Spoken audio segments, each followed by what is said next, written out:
Bismillahirrahmanirrahim. Assalamualaikum warahmatullahi wabarakatuh. Sahabat semuanya, kembali bersama kami keluarga Inafa dalam kisah Nabi dan Rasul.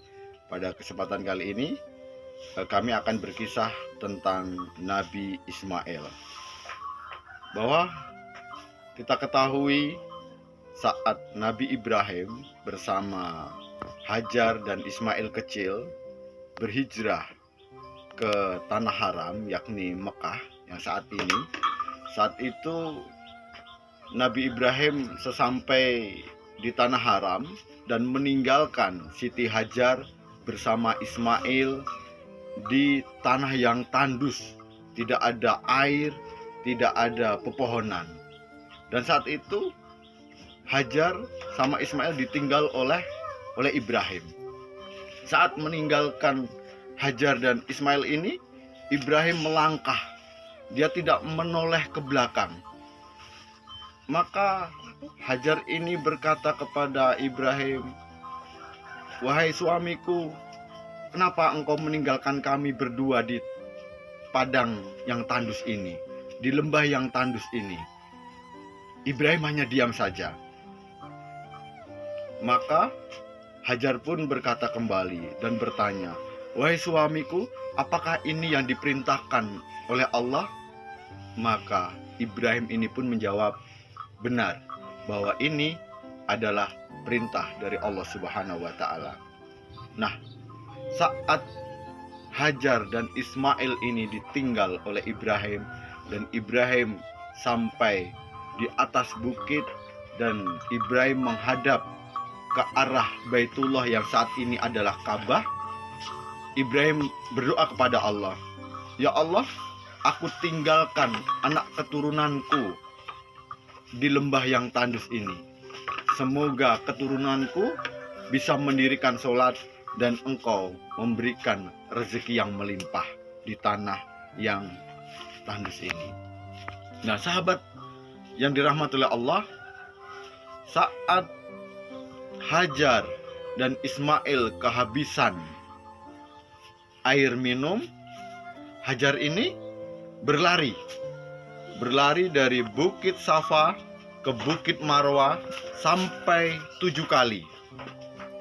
Dan tiba-tiba Allah menurunkan Jibril, dan di kaki Ismail tersemburlah air yang melimpah yang saat ini disebut Zam-Zam. Nah, akhirnya Ismail dan Hajar pun bisa menikmati minuman dari air Zam-Zam ini. Nah, setelah lembah itu terdapat air, maka ada kabilah-kabilah yang menetap. Saat itu ada kabilah Jumhur yang datang dan menemui Hajar.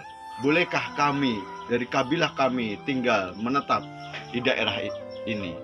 Maka Hajar pun mengatakan, "Boleh, tapi air ini tidak boleh engkau miliki. Engkau boleh minum sepuasnya, tapi tidak boleh menjadikan Zam-Zam ini miliknya." Nah, sahabat yang dirahmati oleh Allah, akhirnya lembah-lembah itu pun banyak dihuni oleh kabilah Jumhur. Nah, setelah Ibrahim sekian lama tidak menemui anaknya Ismail dan istrinya Hajar, maka rasa rindu pun menggeliat di dalam tubuh Ibrahim. Maka Ibrahim itu pun mendatangi istrinya Hajar dan Ismail. Nah, selang beberapa hari ketemu dengan Ismail anaknya dan Hajar istrinya. Maka di suatu ketika Ibrahim ini bermimpi 3 kali berturut-turut menyembelih Ismail yang saat itu sudah menginjak remaja.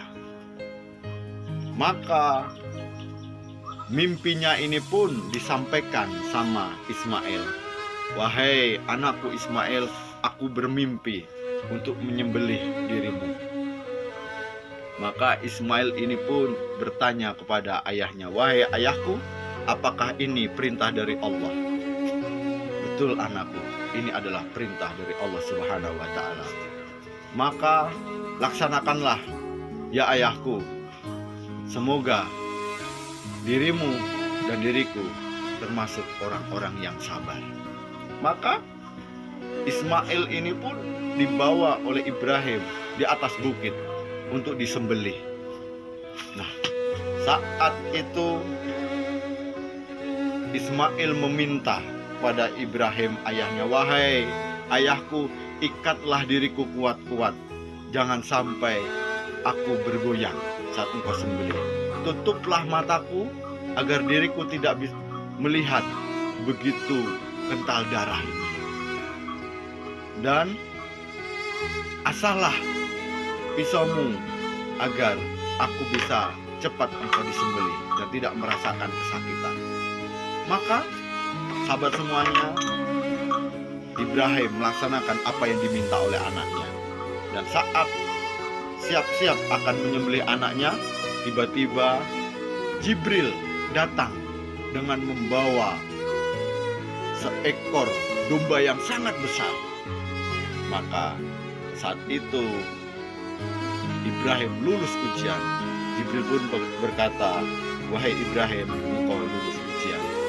Maka Ismail sama Allah diganti dengan seekor domba yang sangat besar. Wahai sahabat semuanya, ini tadi kisah keteladanan seorang nabi, Nabi Ibrahim dan Nabi Ismail. Semoga kisah ini memberikan inspirasi buat kita semua dan bermanfaat pada kita semua. Terima kasih. Wassalamualaikum warahmatullahi wabarakatuh.